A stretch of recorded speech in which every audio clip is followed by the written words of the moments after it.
E a Delegacia do Meio Ambiente está em fase de conclusão do inquérito sobre o alagamento em vários bairros de Goiânia na semana passada. E para falar um pouco mais sobre o assunto, a gente trouxe aqui no estúdio o delegado da DEMA, Dr. Luziano de Carvalho. Boa tarde, doutor Luziano. Boa tarde para todo mundo.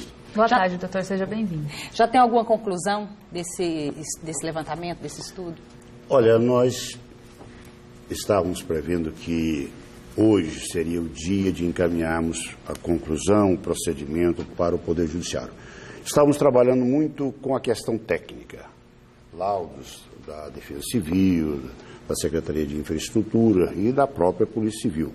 Mas eu achei o melhor aprofundar um pouco mais, buscar o histórico do local, ouvir moradores antigos, para fazer realmente, para termos um embasamento conclusivo desse trabalho, haja vista ser bastante complexo.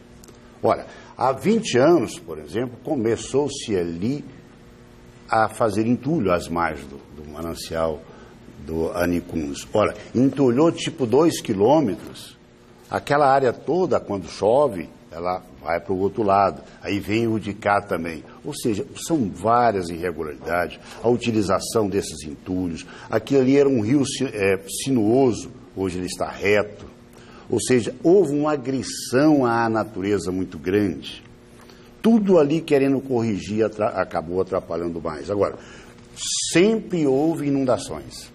Tenho relatos de gestores que andou muito ali de canoa, tirou moradores, isso na década de 70, de 80, de 90, de 2000, mas nunca igual agora, mas sempre ocorreu. Agora vamos buscar qual que são... houve crime, falou-se no rompimento de um dique.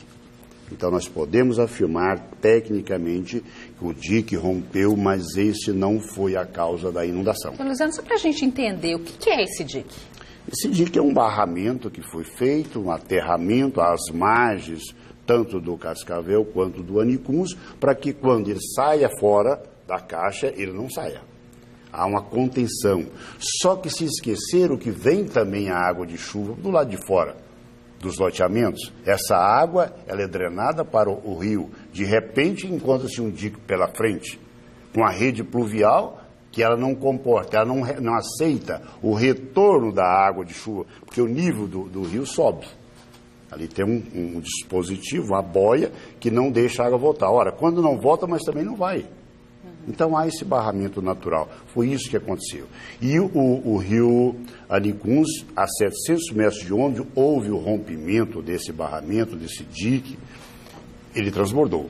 Então desceu a água e ali veio causando esse dano muito grave. Encontrou com a água de chuva, as redes pluviais também transbordaram e mais, encontrou-se tantas casas, tipo 6 metros das margens do rio. Doutora, eu estive lá um dia após esse alagamento. Esse local, olha essa casa, tem 6 metros. Como que se pode? Como que respeita? Isso aí foi uma agressão muito grande.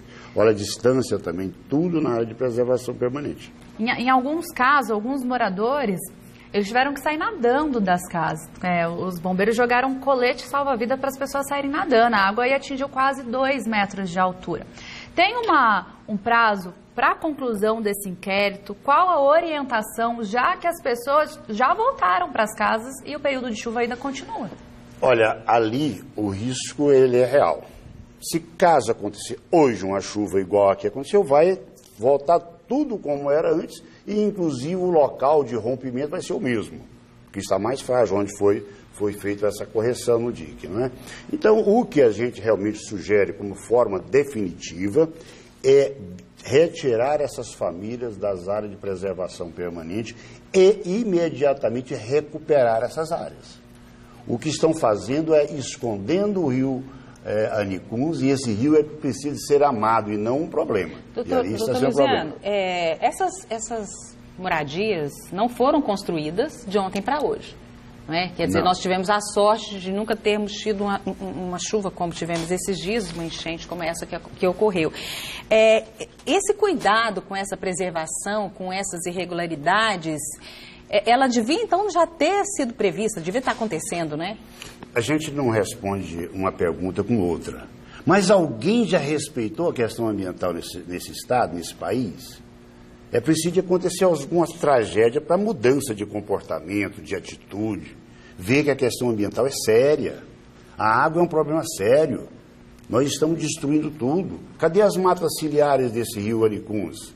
Ali tem um monte de terra de um lado e de outro. Já foi uma agressão e, de repente, ainda fala em canalizar, de concretar tudo isso.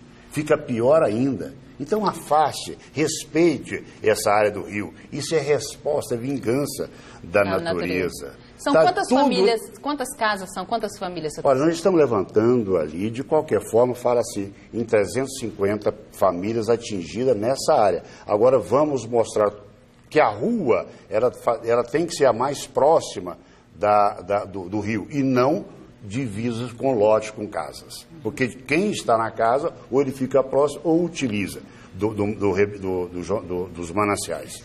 Ali, no caso, o Aricuns. Então, pelo menos as casas que margeiam o Aricuns, nós vamos sugerir que seja retirado, sob pena, inclusive, do próprio poder público ser concorrente. Desculpa, eu fiquei em dúvida com uma coisa. O senhor falou que teve a ruptura do dique, né? Ele não foi consertado, não há possibilidade de conserto. Você falou que se chover hoje, volta a alagar, né? Do jeito que rompeu, ele continua? Não, ele inclusive, hoje, ele está servindo para quê? O dique, se o rio encher, mas não tanto, não é? Ele não vai ele não entra ali naquele dique que foi rompido. Mas o dique, ele fez um efeito inverso. Ele foi tirar a água que estava represada nas casas. Formou-se uma grande represa, uma grande lagoa. Então ele rompeu aí para baixo, teve alguns outros danos até agravados com o próprio rompimento de uma represa. Foi uma represa desceu rasgando tudo. Então os danos ainda foram para baixo, inclusive danos até irreversíveis, levaram aí algumas áreas até produtos extremamente perigosos nos casos de óleo, de uma empresa que estava na área de preservação permanente. Doutor Luziano, o senhor falou na retirada dessas famílias, isso também não é uma medida que se toma de uma hora para outra. E nós, como a Danusa já colocou aqui, nós ainda estamos no período chuvoso. De imediato, o que pode ser feito para preservar a vida e os imóveis dessas famílias? Olha, a linguagem correspondente que você fala com a natureza é muito séria. Nós podemos ter algumas medidas paliativas, mas quando a natureza vem sendo atingida há muitos anos, como é que você vai tomar uma decisão agora? De qualquer forma, pode suspender, por exemplo, aumentar aquele nível do dique aonde a água transbordou, a dos 700 metros dali, enlarguecer um pouco o leito do Aricuns, isso pode melhorar. De qualquer forma, o Aricuns, ali naquele local, é uma área de planície de inundação. Toda chuva alagava toda a região. Aí vem alguém, entulha tudo, suspende aquela área, quer dizer, invadiu a área do rio. E agora o rio está pegando aquelas casas, parece que toda a área minha, quer dizer, é direito. A gente tem que saber conviver e não achar que isso aqui é culpa de São Pedro, não. Quando é muita chuva, é culpa de São Pedro. Quando não chove, também o é. Então é culpa, é participação humana. Não vem com essa hora, a precipitação pluviométrica foi recorde, tudo era previsto. O importante é lembrarmos de uma frase que o senhor falou, né? A natureza está dando uma resposta àquilo que nós, como sociedade, fizemos ao longo dos últimos anos, né? Doutor, obrigado pela sua presença. Uma boa tarde. Boa tarde. Olha, a solução é simples, só não é fácil. Mas precisamos de agir urgentemente defendendo as questões ambientais. Muito obrigado. Muito obrigado, doutor Luziano.